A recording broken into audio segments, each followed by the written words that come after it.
Welcome back, everyone. This is Dave from Corn Productions here to talk about Extended Family, Season 1, Episode 5, The Consequences of Matchmaking. The episode's description reads as follows. Julia, craving more time with her fiancé, Trey, and hoping to create more space for their burgeoning relationship, take it upon herself to find a new girlfriend for Jim, leading to unexpected results. Yeah, right from reading that description, it sounds like a horrible idea. The episode was written by Victoria Morrow and directed by James Widows, who has directed all but one of the episodes this season so far. Before going any further, I'll tell you a couple of things. One, this is not a spoiler-free podcast. If you haven't watched the episode, I highly recommend you go and check it out, and then come back and give us a listen. Secondly, if you're listening on one of the platforms that this podcast is now available on, please subscribe. You can also head over to my YouTube channel, Corn Productions, where additional content can be discovered. If you're already on my YouTube channel, please like, share, and comment, as well as subscribing to our channel. All right, Stacie, your thoughts on this week's episode. All right, so I felt like this was a much darker and heavier episode than the first four. Mm-hmm. Like, we hit on some more, like, serious stuff here, right? Yeah. It still made me laugh. Like, it was still funny. It was the comedy still. So much so that I was watching in my office. My husband was like, "What are you doing in there that you're laughing so much?" I was like, "Oh, I'm watching Extended Family." Right. You know, the series that he doesn't happen to like too much. Yeah, he's only watched the pilot. But Right. he said he'll go back and watch them with me. Because I was like, you should give this show a chance. It's a fun sitcom. All right, so it's kind of funny because this episode did nothing wrong. I have no real problems with it. It tackles subjects that are relevant to the situation. Yeah. And at the same time, it didn't totally land with me. And I'm not even sure I could tell you why.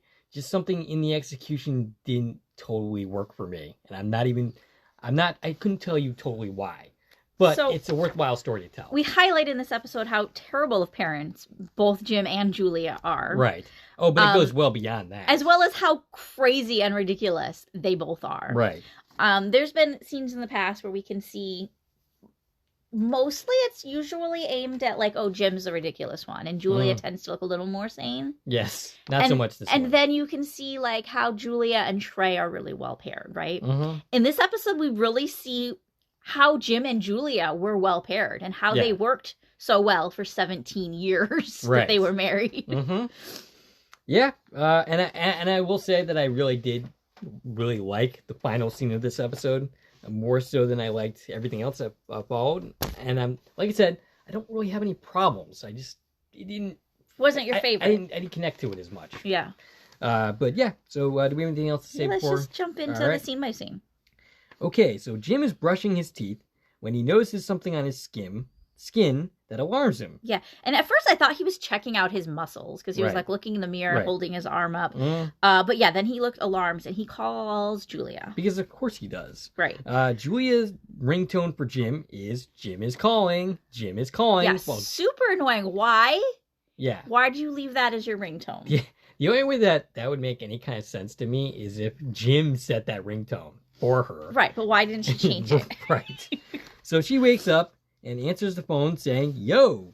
He thinks he might have some kind of cyst of some kind. A dermatoid cyst. Dermatoid cyst. Or dermoid, I think. Dermoid. Cyst. Or his embryonic twin. And this kind of seems like something that I would have said to you in the past. Yeah, this is... I think I would have messaged you at one point in the past saying that I had blood cancer or something like that. Yeah, he's using WebMD apparently. Right. And yeah, do not do that. If do not plug your symptoms into WebMD. Nothing good comes from that at all. You could probably have a cold and then it'll tell you you're going to have a heart attack and die within 5 seconds. But okay, so he ends up showing her, and Julia thinks it's a skin tack, which I've never heard of. Oh, really? No, I've never heard of a skin tack. You don't know what a skin tag is? No. Okay, well, Adam has skin tags all over him. I'll show you when we go upstairs. Oh, okay. Well, even on his neck and everywhere, he's got skin tags. Oh, well, that's certainly something to look forward to. All right. It's nothing serious, but she says if he's that concerned about it, to just hack it off. She says cut it off, and she says if you can't do it, I'll come by tomorrow and do it for you. Right. Mind you, Julia is not a medical professional. Right. I'm not sure what... Oh, no, we do know what she does. She's a PR kind of person. Yeah. Definitely nothing medical. So this whole thing wakes up Trey. Right. Because, he's trying to sleep and next to he's very unhappy that he's been woken up by this conversation. And Jim wants to get his opinion because he's the genius. He was sleeping, but he no longer is. And this goes on for a while before Jim ends up getting hung up on. Jim decides, okay, I'm just going to cut this off. He calls her back, right. leaves a voicemail while he is using the scissors, and he says he's resolved to murder his long-lost twin. Again, saying that this was a twin that he devoured during his pregnancy when he was born. And wouldn't you know it, cutting something off of your skin with a pair of scissors hurts. Yeah, and then we get the opening credits. And let me tell you, I literally winced during this entire scene. Yeah. Like, holding my mouth going, oh, please don't cut it off. What is wrong with you? Right. And I like horror movies. Mm-hmm. This scene got me squeamish. Yeah, don't try this at home, kids. You do not cut off a skin tag, let alone a cyst. Okay. Yeah, no. That's why you go to doctors. Go to the doctor. And, we know they can afford to go to the doctor. Right. Yeah, I mean, they can This afford... isn't I don't have insurance issue. This is I'm stupid issue. Right. Trey tells Julia after the credits that his sleep tracker gave him a score of 58 out of 100, which, by the way, is not very good. That is a failing grade. And the reason is Jim keeps calling. Apparently he calls every night this late while they're trying to sleep. Yeah, this episode highlights the codependent nature of Jim and Julia's relationship, for sure. And I could see, we've commented before how this would eventually be annoying to Trey. This episode demonstrates that in spades. Right. But, it starts off talking about the kids and then morphs into Jim talk as Trey talks, about a movie he watched or a documentary or this or that or skin tax or hemorrhoid cysts. Anyway. And Trey says he needs to sleep. Trey wants Julia to tell Jim no calls after 10. Yeah, that sounds reasonable to me. Right. That should just be standard operating procedure. I don't, I'm sorry, this is just, common sense. Right. If you want to talk earlier. Right. Great. Right. In the interview, the only time we see it. I was just going to say, I think that's the only time. Yeah. So we're back to, we can tell this was filmed a little later. Remember, last week's was supposed to be episode 2, and it relied heavily on that again. We're back to it barely being a thing. Right. So it's much less cumbersome to see these little interview scenes when it's just one or two. And yeah, it's just this one, I think, right? That we get this episode. I mean, that's all I can recall. Julia admits to not doing it, and not doing anything like that, because she ended up meeting up with an old friend on Facebook. And this is Lydia, played by Erica Ash. She has 39 credits for her. I didn't recognize anything in her page that I've actually seen. Yeah, nothing stood out to me. Right. She's divorced, and Julia ends up explaining the situation, the whole Jim situation. She admits that she picks up the phone because Jim makes her laugh. And Lydia suggests that she should have Jim call her instead, because she's usually up playing Words for Friends without any friends. Yeah, and it's been 19 years, by the way, since Julia and Lydia have seen each other. That's a pretty long time. So they're meeting up. I would imagine high school. Yeah, is when they knew each other. Mm-hmm. And she's been. I didn't put it. She's been in another country. I think Australia. I didn't put that in my notes. That's off memory. I think it was Australia, and that's why she's been away. She went there for a man, and now she left and came back home because she divorced this man. Yes. So they're talking about their mutual divorces, right? Mm-hmm. And this leads to Lydia suggesting setting her up on a date. She needs to. Oh yeah, okay. So, yeah, Lydia's initially skeptical. She says this is a joke at first, and then Julia's like, "Well, if you're serious, we can do this thing." And Julia's like, Lydia's like, "I don't know. I mean, you're Jim." Yeah. And okay, it's a little weird, right? Right. Setting your friend up with your ex-husband. Yes, and I'm sorry. I don't care how long I've been out of the game for. Or how long it's been since I've had any kind of date. I am not accepting a date set up by my ex. Any of my exes. That's just not happening. That's way too weird for me. But Jim, on the other hand, in their scene together, needs not really much convincing at all to just get out. Yeah, he's like, "Let me see your picture." Right. Oh yeah, I'll go out with her. Right. That's some nice little standards you got going on there. But yeah, so she doesn't need to do really much to convince him. Grace comes out, asking to sleep over at Sophia's house. Sophie. And there's this little conversation about, which Sophie? Yeah, Sophie is it? Julie wants to know if it's Sophie J or Sophie K, because apparently Sophie J is bad news. But which one was the house she was sleeping at during Consequences of Gaming, right? She was at Sophie's house every night, that episode. Right. They never mentioned there were two different Sophies. So, Right. Again, I don't know if this is episodes being out of order from how they were originally written.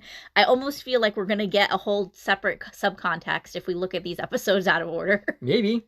And so she ends up agreeing to let Sophie go over there. Yeah, to Sophie K's house, when Right. she promises that Sophie J won't be there. Right. Julia says that she wants him to find her tray. And Jim suggests Jimmy go sleep at Trevor's house. And of course, this leads to another conversation about which letter Trevor is it. And it's, K that you have to look out for again. Or is it Z? I don't know. You know what? I don't care either. Jim didn't care either. Right. He says, I don't care whose house you sleep over. I need you gone tomorrow. Right. So I can have a date. Yes. Now, listen. You're only parent every other week. Mm-hmm. Why don't you do the date when it's not your week with your kids? I mean, fair enough. Like, schedule it next week. Why are you in such a rush to have this date that you're trying to get rid of your children? Right. It's kind of funny because at first I was like confused as to whose week it was in the first place. Yeah. Because, they're both occupying this house. And I guess that's normal and all, but it's just kind of interesting. Well, so, yeah, in those early scenes, when Jim was in the bathroom, that was the bathroom at the nest. Okay. And the bedroom that Julia and Trey was in was his bedroom. Right. Trey's bedroom. Mm-hmm. And we know that because it definitely wasn't the bedroom set from, what was it? The Consequences of Making Yourself at Home. Right. Yep. So we saw what that, headboard looks like and all of that very well. So that's not where they were. So Jim ends up going on the date with his arm still hurting from when he tried to cut off the cyst, or whatever the heck it is. And it initially seems to be going okay, with them exchanging jokes, until he mentions his armpit and his dermoid cyst. Yeah, he kind of leads with this story of the cyst in really not dinner-appropriate detail. Yep, he goes on and on and on about that, and that causes Lydia to just end the date. Yeah, she was not impressed at all. She excuses herself, and she regrets kind of ever catching up with Julia at all. Right, and she says she's going to delete her Facebook. I mean, I guess it would just be easier to block Julia if you really feel that I think much about it. she's at the point where she's like, I don't need to connect with my past. Right. So Julia ends up talking to Jim on the phone, and Jim admits to being himself. Trey says, well, there's the problem. Julia says you need to pretend to be someone else to get them to like you, and then you reveal who you really are. I mean, I guess that's really how it goes during the dating, but I don't think that that's really good advice. You should love me for me. Anyway. Yeah, but everybody does put on their best face for a first date. That's true. And if that's Jim's best face, whew. Boy. Right. But apparently, a woman overheard what was happening, and they hit it off instead. Trey thinks this is great. It means he can get some sleep. But Julia says, nope, they are in trouble because Jim falls in love instantly. Okay, so this is your concern for this random woman that popped into the picture. Why wasn't that your concern in regards to Lydia? Well, I think what it is Julia is worried that this woman is going to be trouble. Ah. She doesn't know this woman, right? So she wants to vet her. Oh, okay. And make sure that she's not a serial killer or something. She's worried about Jim. I'm worried about Julia at this point, the way she's acting in this episode. Yeah, she's worried about Jim, meeting this random woman that she doesn't know who it is. She felt comfortable setting him up with her friend because she knows who the friend is, right?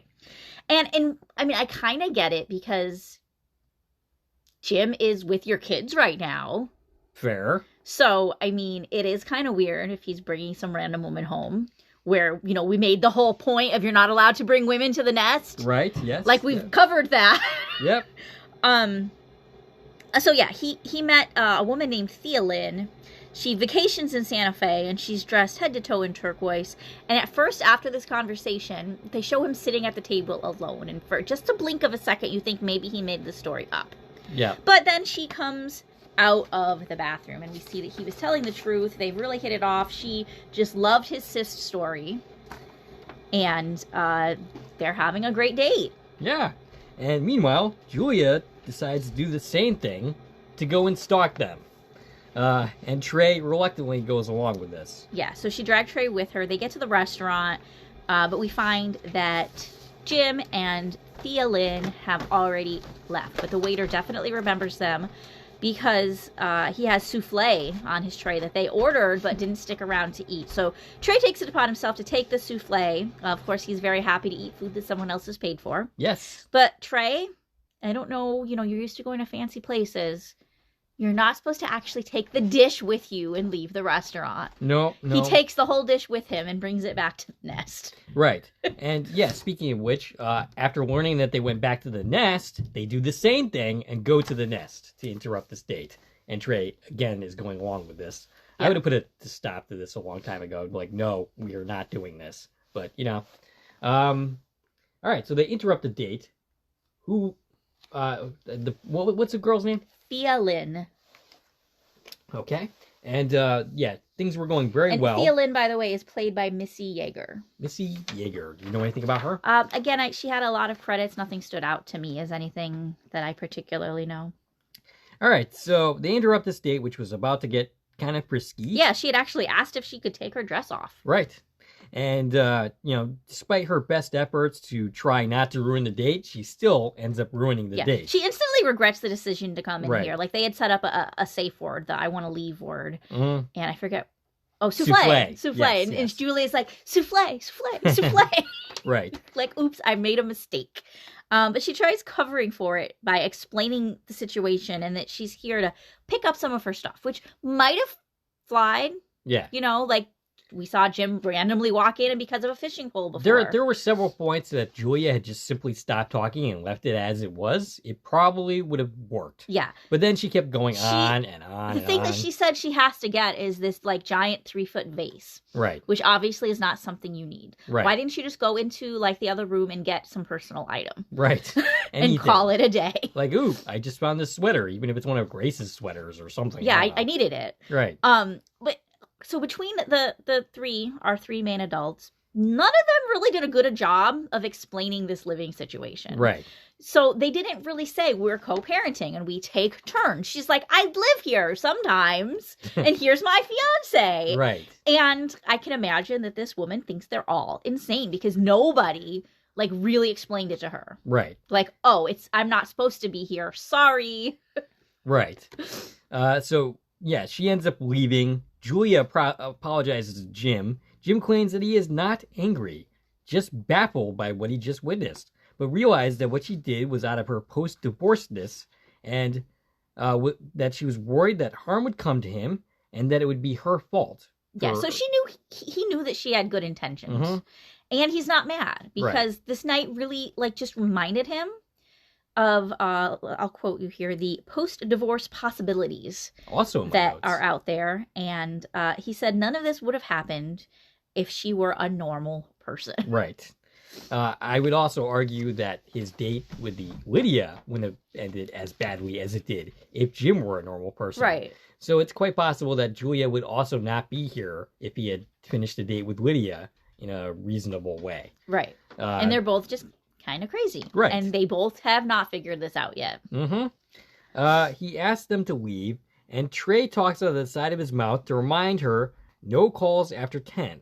And learns, and you know, basically this is where Jim learns that the reason for all of this in the first place is because Trey simply wanted Jim not to call after 10 o'clock. Right. Which is, you know, perfectly reasonable. Yeah. And then Trey amends it to say, you know, unless it's an emergency. If you got a call, sure. And Jim's like, okay, thanks. And then he's just like, call anytime you want. So basically we've accomplished nothing. Yeah, here. and it comes down to Trey really does have a soft spot for Jim. Mm-hmm. You know? Right. Julia says, I love you. And Jim says it back. And then Trey says he's very fond of him. And, you know, it's kind of great that these two just basically tell each other that they love each other with Trey standing right there. And, like, Trey does not have an issue with this. Yeah. He doesn't, you know, have, like, this petty jealousy issue. Right. They've all come to terms that, you know, they are one family. Right.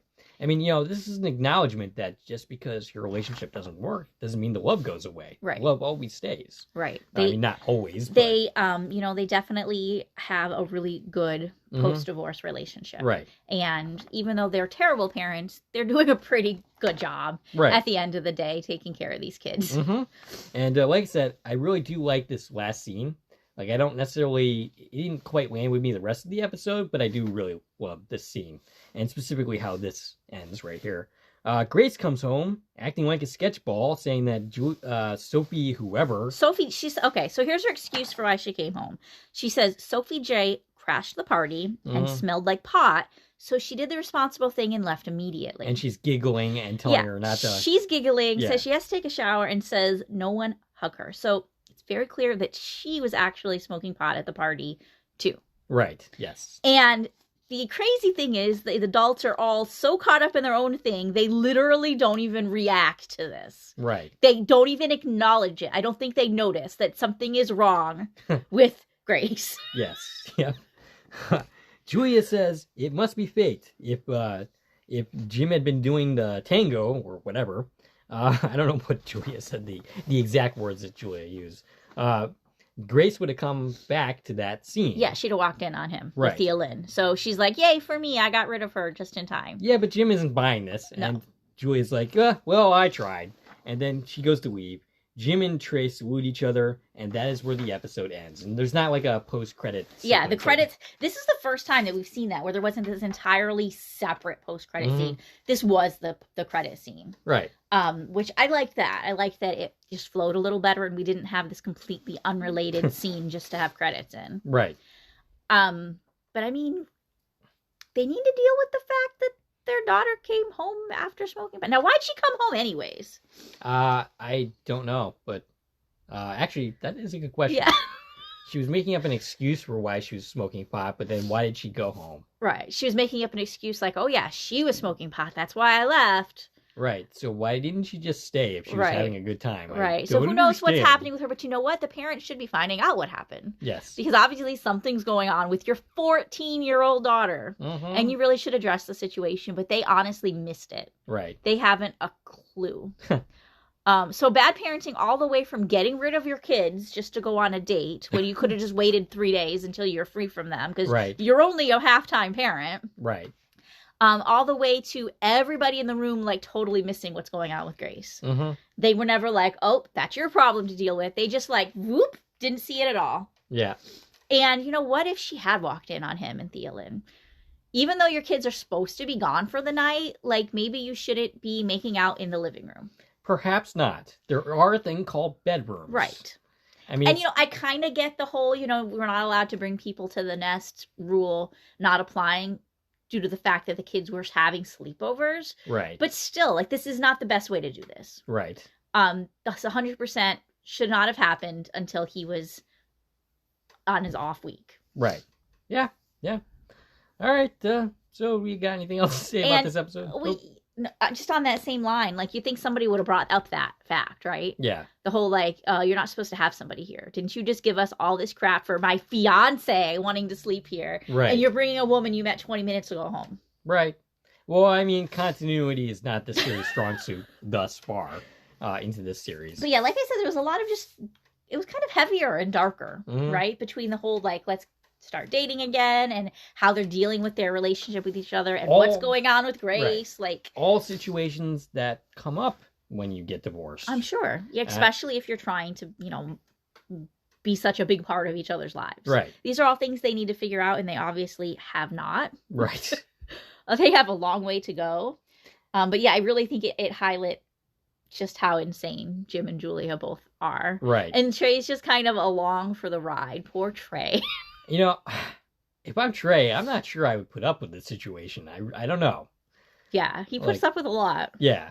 But you know, whatever. He just wants a good night's there sleep. there are definitely worse situations that you can be involved in. There's plenty of things that could be way worse. They could be at each other's throats and causing serious drama and things like that. That you would definitely not want to be involved with if you're becoming, you know, basically the fiance and having to deal with that situation. But so I mean, as things go, this isn't that bad, but still, it's pretty kind of aggravating and annoying. Yeah. And I would find somebody calling, you know, as Jim does every day after 10 o'clock to be incredibly annoying and aggravating, and I would put a stop to that. Yeah. And I wouldn't back off of it like Trey does either. But yeah, so I don't know. The fact that he was just like, I call anytime. Like, Right. Like, really, Trey, you don't mean that. Right. So yeah, basically what we accomplished here is nothing. Yeah. And the big takeaway, folks, is do not try performing medical procedures on yourself. Yes. Please. I will put definitely the scissors down and Yeah. go to the doctor. I will definitely take that to heart. I will not be cutting off dermatoid cysts from my arm or trying to, you know, help Adam with his Skin skin tags. tags. All right. Do we have anything else to say about this episode? No, that's it. All right. I don't know what episode 6 title is yet, but We have no information on that. we'll be back with it next week. Yep.